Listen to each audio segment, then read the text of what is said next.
Welcome to Crisis in Perception, where we examine the systems shaping our world, one book at a time.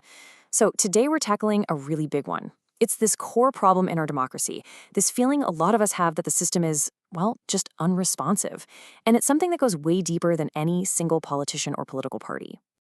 I mean, just think about it.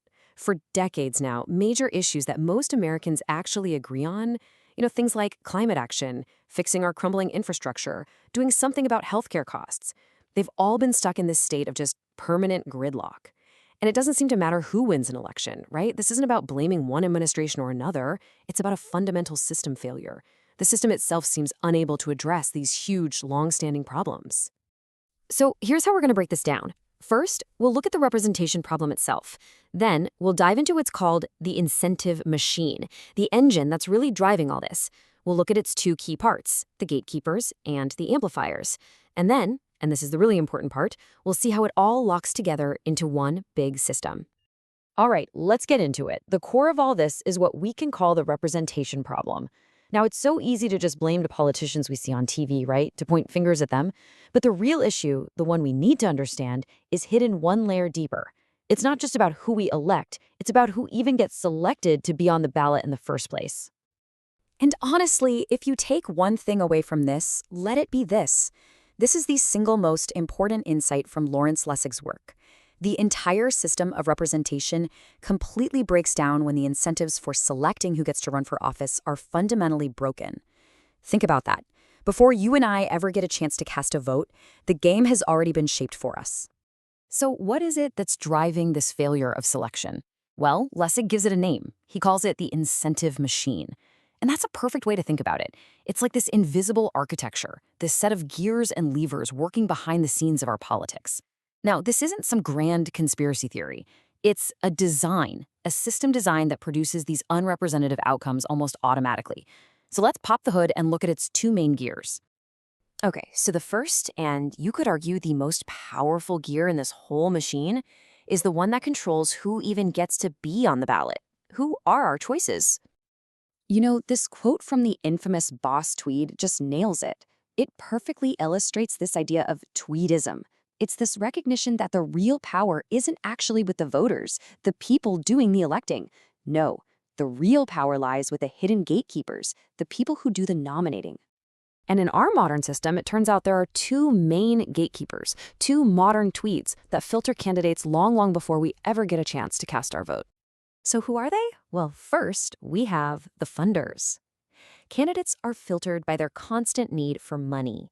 We're talking a huge chunk of their time, like 30 to 70%, is just spent fundraising. And that creates this massive dependency on the priorities of a tiny and frankly unrepresentative slice of wealthy Americans. Then the second gatekeeper is the primary voter. In all these politically safe districts where the general election is a foregone conclusion, the only election that matters is the primary. And this forces candidates to cater not to the average voter in the middle, but to the most ideologically extreme wing of their party, just so they don't get challenged. Okay, so that's the first gear, the gatekeepers. The machine's second big gear is all about the incentives that shape how we even see and talk about politics. It's about our perception. Think about how much the media landscape has changed. We went from a few big TV networks that everyone watched to just countless cable channels, websites, and social media feeds. And when that happened, the business model completely flipped on its head. It suddenly became way more profitable to cater to these little ideological niches and to fuel outrage. Why? Because that captures and sells our attention far better than trying to build a broad consensus in the middle. And what's really wild is that you can actually see this happening in the data. It's not just a theory. For decades, political polarization in Congress was, relatively low and stable. But then, just look at this chart. Look at what happens right around the time our media landscape started to fragment and change. The trend line just goes vertical. It's a perfect mirror. And of course, this amplified polarization has a huge real-world consequence. It creates the perfect political cover for doing nothing. It allows the system to maintain the status quo because politicians can just throw up their hands and say, hey, what can we do? The public is just too divided. It becomes the ultimate excuse for inaction.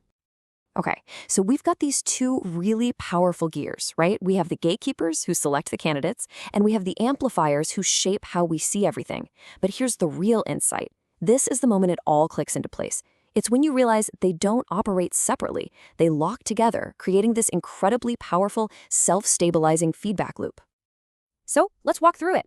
Step 1. The machine's incentives, the gatekeepers, those funders and extreme primary voters, they make sure that the candidates who get nominated and elected are more and more ideologically extreme. Okay, step 2. What happens when you fill Congress with these more polarized representatives? Well, by their very nature, they're less able and, frankly, less willing to find common ground and compromise. And that leads directly to the gridlock and paralysis we see every day. Which brings us to step 3. This total failure of the system to solve actual problems, the stuff that affects our lives, it makes the public, you and me, increasingly angry, cynical, and just plain distrustful of the whole process. And then step 4, all of that widespread public anger and frustration, it becomes the raw material, the perfect fuel for the media's polarization for profit business model we just talked about. They thrive on it. And here's where the loop closes. That media amplification then reinforces and strengthens the power of the ideological extremes in the primaries, making those gatekeepers even more powerful. The cycle is complete, and the entire system just gets more and more rigid, more and more stuck. So what you end up with, this feedback loop, is what the political scientist Francis Fukuyama famously called a vetocracy. And this is such a key point. It's not that the system is broken. It's that the system is perfectly designed to do exactly what it's doing, which is to create paralysis and achieve nothing. And really, the whole point of looking at it this way is to stop us from just blaming individual players, this politician, that journalist, or even those voters. The goal is to shift our focus away from the players on the field and onto the invisible rules of the game itself, the system design that shapes and constrains how everyone behaves. And once you start asking that question, what incentives are at play here? You'll begin to see the architecture of this incentive machine literally everywhere. And you'll start to realize that our democracy isn't failing by accident. It's performing exactly as it is currently designed. This project is free and publicly accessible. If you'd like to support the time, tools, and research behind Crisis and Perception, you can become a supporter on Patreon. For a longer, audio-based analysis of this topic, see the deep dive linked in the description. If you enjoy this kind of systems-level analysis, please like, subscribe, and comment with books or topics you'd like us to explore next.